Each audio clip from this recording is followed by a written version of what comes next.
नमस्ते। नमस्ते। आज हामी यस एपिसोड 1 मा छौं। पाइलट टक एपिसोड 1 मा चाहिँ आज हामी प्यारेन्ट्ससँग छौं। प्यारेन्ट्सको कुराहरू आज हामीले सुन्ने छौं। हामीले सधैँ के गर्ने गर्छौं भन्दाखेरि कति कुराहरू चाहिँ प्यारेन्ट्सकै थ्रुबाट सुन्दाखेरि चाहिँ हामीलाई रियालिटी के हो भन्ने कुरा चाहिँ थाहा हुन्छ।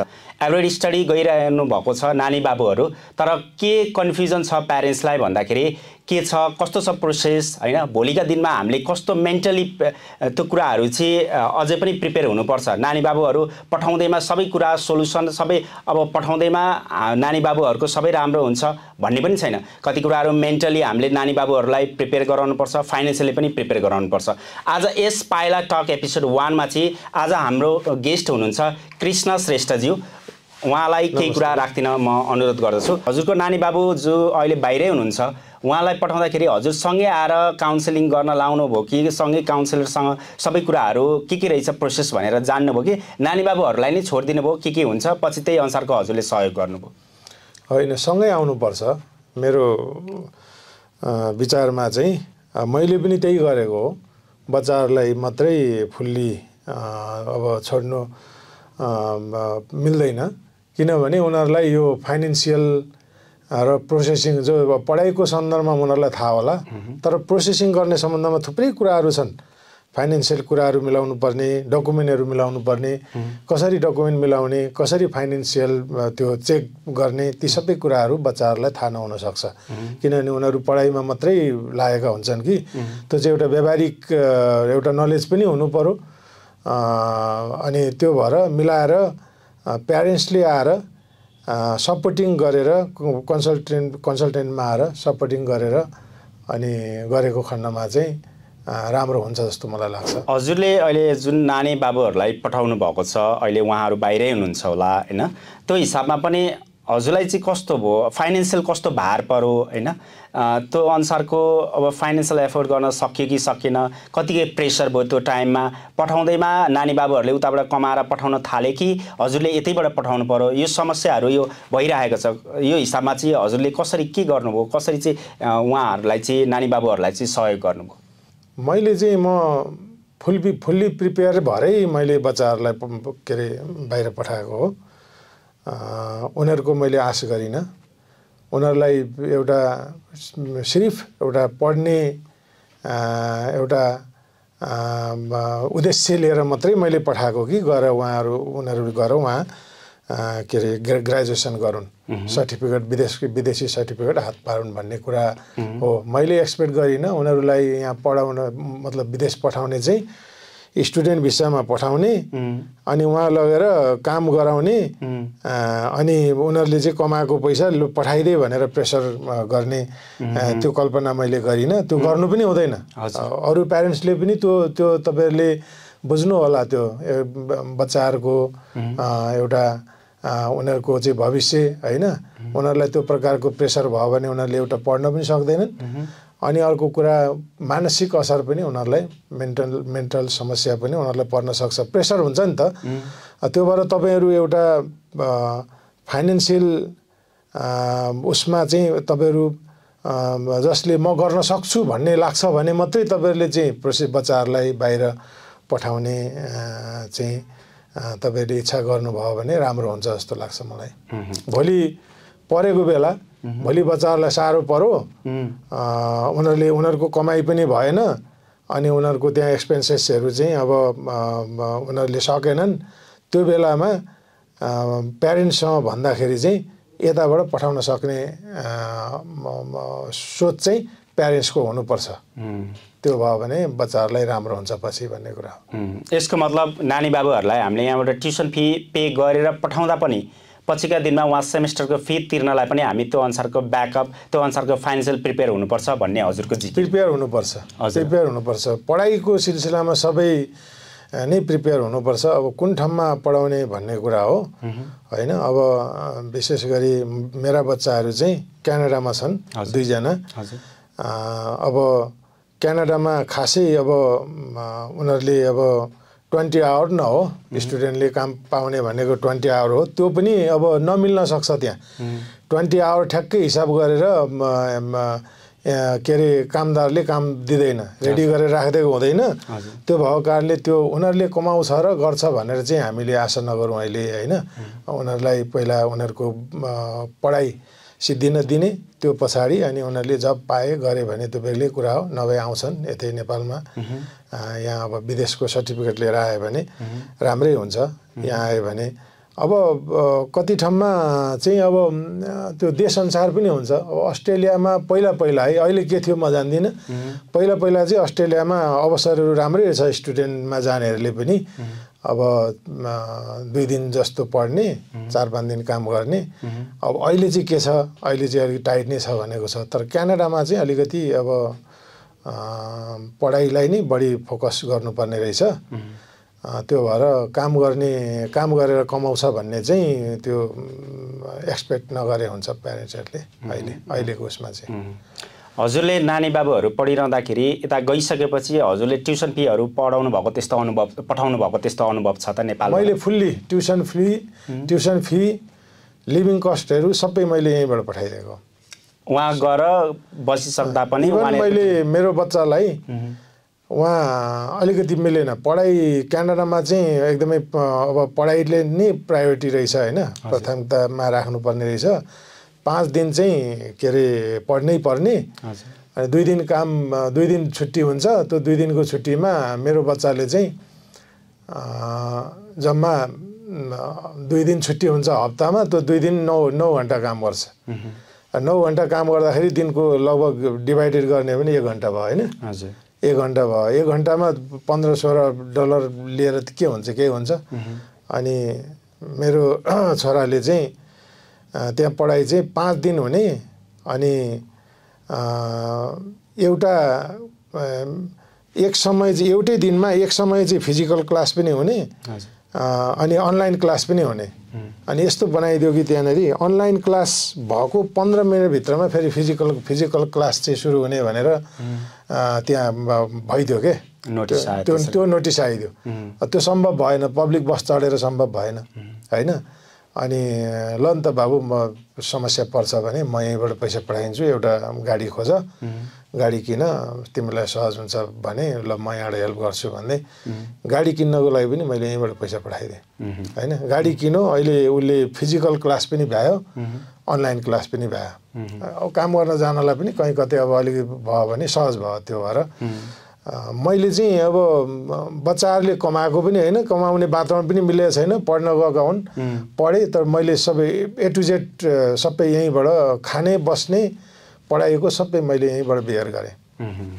दुईटै बच्चाको लागि। हजुर, यसको मतलब प्यारेन्ट्सहरू अहिले जो नानी बाबुहरूलाई +2 सक्नुभएको नानी बाबुहरूलाई बाहिर पठाउने प्लानिङ गर्दै हुनुहुन्छ भने उहाँहरू ट्युसन फी त छँदैछ, उहाँनीहरूको लाग्ने खर्च त छँदैछ, साथसाथै भोलिका दिनमा बाबु नानीहरूलाई आइपरे तापनि भोलि आइपर्ने अवस्थामा यहाँ फाइनेन्सियल रूपमा चाहिँ ब्याकअप त्यो अनुसारको चाहिँ प्यारेन्ट्सहरूसँग हुनु पर्यो। त्यो अनिवार्य। यदि तपाईँले त्यो छैन भने तपाईँले विदेशमा बच्चा नपठाएकै राम्रो हुन्छ होइन। यदि तपाईँ सक्षम हुनुहुन्छ भने होइन, भोलि बच्चालाई जरुरी परेको बेलामा 18 पऱ्यो भने के गर्ने, कहाँ जाने? क्यानाडामा अरू अर्थात् विदेशमा भनौँ न, कुनै पनि देशमा आफ्नो मान्छे हुँदैन।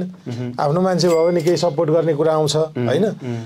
फलाना ल गरिदेऊ है भनेर हेल्प माग्न सकिन्छ। कोही नभएपछि त त्यहाँ उपाय छैन होइन। त्यसले गर्दा हुँदै यदि फुल्ली म चाहिँ भोलि परेको खण्डमा म बच्चाहरूलाई सपोर्ट गर्न सक्छु भन्ने तपाईँहरू जो कोहीलाई लाग्छ, बच्चाहरू पठाउनुहोस्। होइन भने पछि बच्चाहरूलाई अब डिप्रेसन हुने होइन, समस्या आउने हुन्छ, प्रेसर बढ्छ होइन।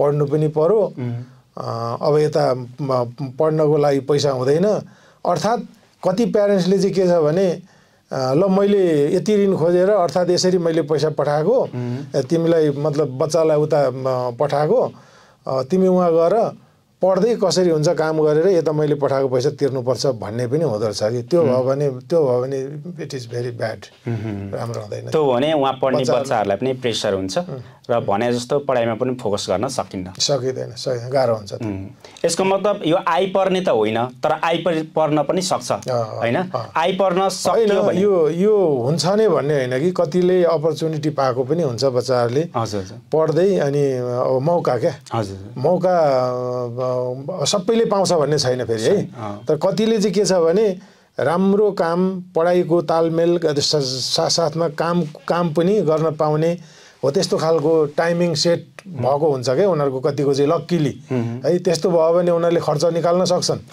हैन खर्च निकाल्न सक्छन् यताबाट पठाउनु नपर्ने हुनसक्छ तर अब उता गएर मैले बच्चा पढ्न पठाएको तर उसले कमाइ गरेर पठाउँछ भन्ने जुन सोच चाहिँ प्यारेन्ट्सले राखेर पठाउनुहुन्छ भने प्लिज त्यसरी नपठाइदिनु होला बच्चालाई पछि बच्चा मानसिक असर हुन्छ बच्चालाई समस्या आउँछ हजुरको अनुभवमा अब नेपालबाट जो +2 पढ्नु भएको छ ब्याचलर गरिरहनुहुन्छ बाबु नानीहरूले हजुरलाई के लाग्छ विदेशै पढ्न पठाउनु पर्छ कि नेपालमा पनि अपर्च्युनिटी छ जस्तो लाग्छ यो बाध्यता हो हजुरको नेपालमा बाध्यता हो नेपाल मैले पनि चाहन्न थिएँ मेरा छोराछोरी बाहिर जाउन् आमा बाउ छोडेर प्यारेन्ट्स आफ्नो आफन्त छोडेर आफू जन्मेको ठाउँ आफ्नो देश छोडेर बाहिर गएको सायदै अब प्यारेन्ट्सहरूलाई राम्रो हुँदैन होला एयरपोर्ट जानु पर्यो भने नि त्यो बिदाबारी हुने बेलामा छुटिन मान्दैनन् हैन छुटिन मान्दैनन् आँसुको धारा बग्छ त्यो राम्रो होइन नि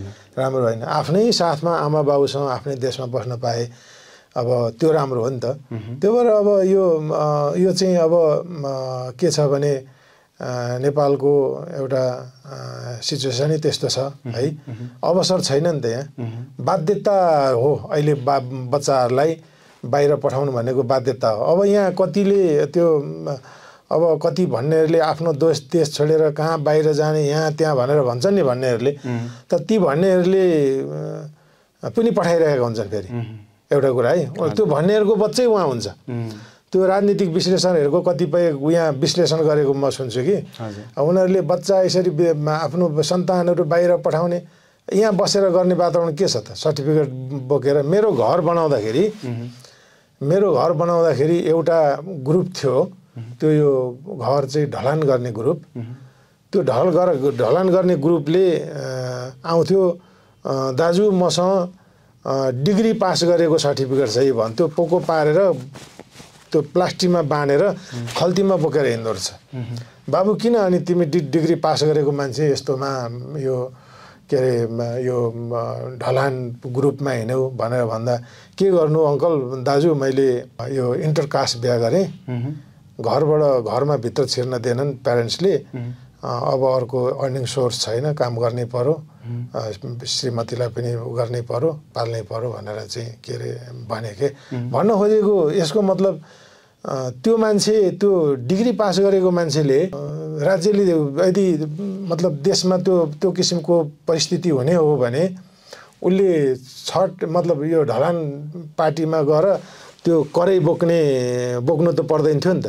डिग्री पास गरेको मान्छे करै बोक्ने हो त उसले त जागिर खाने हो नि त राम्रो एउटा हैन अवसर पाउनु पर्यो उसले उसको पढाइ अनुसार हैन त्यो पढाइ अनुसार उसले अवसर पाएन र उसले चाहिँ के गर्यो ज्यान पाल्नको लागि गर्यो अब यहाँ के छ त कुनै कल कारखाना छैन उद्योग छैन अफिसहरू छैन अब एउटा अफिसमा कर्मचारी वान्टेड गरो हैन ल 50 जना वान्टेड गरो भने 10,000 एप्लिकेन्ट पुग्छन् त कसरी सम्भव छ त यहाँ हैन त्यो एउटा हाम्रा बच्चाहरूले यहाँ अवसर नपाएकै कारणले एउटा अवसरको खोजीमा फ्युचर क्यारियर कसरी बनाउने कहाँ जाँदा हुन्छ यहाँ हुने भए यहीँ बस्दै यहाँ नहुने भएर नै बाहिर गएको होला त हैन त्यो अवसरको खोजीमा गएको होला यो बाध्यता हो जस्तो लाग्छ मलाई यसलाई अब हजुर कस्तो पनि छ भन्दाखेरि नेपालको समाजमा कोही कसैले 20-30 लाख माग्यो र म यही व्यापार गर्छु केही गर्छु भन्दाखेरि 20-30 लाख समाजले पत्याउँदैन तर त्यही मान्छेको भिजा लाग्यो मलाई 20-30 लाख दिनु भन्दा पत्याउँछ यो चाहिँ कारण के हो त यहाँ अब यहाँ अपर्च्युनिटी छैन 20-30 लाख माग्यो भने त त्यो 20-30 लाख चाहिँ इन्भेस्ट गरेर त्यसबाट अर्निङ आएर मलाई दिन्छ भन्ने त्यो विश्वास नभएर हो त चाहिँ यहाँ चाहिँ नपत्याएको तर त्यही व्यक्तिले विदेश गएर पठायो भने यो मान्छेले गएर कमाउँछ, उसले अर्निङ गर्छ, मैले दिएको पैसा उसले रिटर्न गर्न सक्छ भन्ने उद्देश्य। त्यो चाहिँ यो नेपालको यो ब्याड यो सिचुएसन कि के भनौँ त्यसको असर हो यो जस्तो लाग्छ मलाई। हजुरलाई चाहिँ अब के जस्तो लाग्छ, अब आउने जो पढ्न जान चाहने बाबु नानीहरू हुनुहुन्छ उहाँहरूको प्यारेन्ट्सलाई चाहिँ हजुरको भनाइ के राख्न चाहनुहुन्छ, के गर्दा ठिक हुन्छ होइन, कुन वेमा चाहिँ नानी बाबुहरूलाई चाहिँ प्रिपेयर गराउनुपर्छ यदि बाहिरै जाने हो भने? पहिलो कुरा त अब हाम्रो बच्चाहरूको इच्छा शक्ति हुनु पर्यो, उनीहरूलाई चोइस छोडिदिनुपर्छ है। अब यहीँ गरेर म स्ट्रगल गरेर सानोतिनो जे जस्तो हो पेट पाल्ने काम गर्छु भन्ने उनीहरूले चाहे, म विदेश जान्न, म यहीँ जे जस्तो पर्छ दुःख पर्छ सुख पर्छ म आफ्नै देशमा बस्छु भन्ने चाह्यो भने पनि इट्स ओके है। उनीहरूलाई प्रेसर गर्नु हुँदैन, त जा खबरदार त विदेशै जानुपर्छ, कमाउनै पर्छ, कमाएर ल्याउनै पर्छ भनेर हामीले बच्चालाई कहिले पनि प्रेसर गर्नु हुँदैन। उनीहरूलाई एउटा राम्रो ज्ञान दिने, अब चोइस दिनुपर्छ होइन। बाहिर गयो भने यो प्रकारको अपर्च्युनिटी हुन्छ, यहाँ बस्यो भने यस्तो हुन्छ भनेर उनीहरूलाई पहिलो कुरा ज्ञान दिने। अनि अब आफूले यदि बाहिर जान्छन् भने बच्चाहरूलाई यहीँ बसे पनि हामीले बच्चाहरूलाई फुल्ली सपोर्ट गर्नुपर्छ होइन। एउटा असल बाटो असल ट्र्याक अब प्यारेन्ट्सलाई त उनीहरूले अनुभवले पनि थाहा हुन्छ नि त होइन, यो गलत बाटो हो यो सही बाटो भनेर उनीहरूलाई चाहिँ बाटो देखाउने क्रममा उनीहरूलाई काउन्सिलिङ गर्नुपर्छ र उनीहरूले इच्छा गरे भने सकिन्छ, कहाँ सकिन्छ, खर्च गर्न सकिन्छ कि सकिँदैन, बाहिर पठाउन सकिन्छ कि सकिँदैन, त्यो विचार गरेर मात्रै प्यारेन्ट्सहरूले गर्नु होला। हचुवाको भरमा अन्धाधुन्दा अर्को फलाना मान्छे छिमेकी गयो, फलानाको साथी गयो भन्दैमा ऋण काटेर ऋण खोजेर भोलि मेरो बच्चाले वहाँ गएर तिर्छ भन्ने हिसाब किताबमा चाहिँ तपाईँहरूले बच्चाहरू नपठाइदिनुहोस्। यदि तपाईँहरू सक्षम हुनुहुन्छ भने, यदि उसले सकेन भने सक्न त सक्दैन है, यहाँ गएर उसले पढाइको पनि खर्च बेहोर्ने अनि कमाएर यहाँ बाउले के अरे यो ऋण काटेर गरेको पनि तिर्ने भन्ने त त्यो सम्भवै छैन। अहिले उसले पढाइ सिद्ध्यायो, पढाइ सिद्धिसकेपछि बेग्लै कुरा होइन, तर पढ्ने फेजमा पढ्ने क्रममा चाहिँ पढ्दै मलाई यति खर्च पठायो कमाउँदै पठा भनेर त्यो प्रेसर चाहिँ प्लिज नगरिदिनु होला होइन। तपाईँले म फुल्ली पढेको बेला चाहिँ म फुल्ली सपोर्ट गर्छु भनेर तपाईँहरूले सक्षम हुनुहुन्छ भने मात्रै बच्चाहरूलाई चाहिँ बाहिर यदि चाहन्छन् जान चाहन्छन् भने पठाउनु राम्रो हुन्छ जस्तो लाग्छ मलाई। अब अन्त्यमा एउटा क्वेसन सोध्न चाहेँ, यदि हजुरको बाबु नानीहरूले उहाँ ग्रेजुएट पनि भए र उहाँ पाउने जुन PSW छ पोस्ट स्टडी वर्क पर्मिट पनि पाउनुभयो, अब अहिले त के छ भन्दाखेरि बाहिर गइरहँदाखेरि PR भएन भने त अब सुरुमा TR हुन्छ, TR भएन अब PR भएन, यस्तो टाइपको भएन भने पछि त ब्याक टु नेपालै आउनुपर्ने अवस्था हुनसक्छ। यदि यो अवस्था आयो भने हजुर स्वीकार्न तयार हुनुहुन्छ कि हुन्न आफ्नो नानी बाबुहरू नेपाल आइदिए भने? त्यो त स्वीकार्नै पर्यो नि, स्वीकार्नु पर्यो नि, नस्वीकारेर प्रेसराइज गरेर त भएन नि त होइन। स्वीकार्नुपर्छ, भोलि जस्तो पर्छ। अहिलेको प्यारेन्ट्सहरूको कुरा ऊ चाहिँ सपोर्ट चाहिँ अहिले फाइनेन्सियल पढ्नको लागि वातावरण बनाउने, त्यस पछाडि कोसिस गर्ने हो। कोसिस गर्दा गर्दै भएन भने के गर्ने त भन्ने हिसाब किताबमा स्वीकार गर्नुपर्छ कि न कि पछि आएर बच्चालाई तैँले यस्तो तँलाई तँलाई गर्दा मेरो यति खर्च भयो यो भयो भन्ने हिसाब त्यो गर्नुभयो भने चाहिँ बच्चाहरूलाई फेरि डिप्रेसन हुन्छन्, मानसिक समस्या हुन्छ, प्रेसर हुन्छ, परिवारमा कलह आउँछ होइन। त्यो भएर एउटा पोजिटिभ सोच्ने हो। राम्रो भयो भने ठिक छ नि त, राम्रो भयो भने होइन, राम्रो भएन भने के गर्नु त, बच्चाले आफैले चाहेर राम्रो उनीहरूले नराम्रो होस् भन्ने त चाहँदैन। उनीहरूले चाहँदै नराम्रो भयो मतलब त्यहाँ मिलेन, ल PR पनि मिलेन, TR पनि मिलेन, वर्क पर्मिट पनि पाएन, ब्याक टु नेपाल नै फर्किनुपर्ने स्थिति आयो भने पनि सहस्र यस्तै रहेछ भनेर स्वीकार गर्नुपर्छ। बच्चालाई त्यो किसिमको कुनै पनि ह्याङओभर हुने कुरा चाहिँ गर्नु हुँदैन। आजलाई हामी पाइला टक एपिसोड 1 बाट यति भन्दै आज हामी बिदा हुन चाहन्छौँ। हजुर यहाँसम्म आइदिनु भयो, हजुरलाई धेरै धेरै धन्यवाद। तपाईँहरूलाई पनि धेरै धेरै धन्यवाद। यो मैले जानेको मेरो एउटा अनुभव सानो सेयर गर्न मलाई पनि मौका दिनुभयो, तपाईँहरूलाई पनि धेरै धेरै धन्यवाद।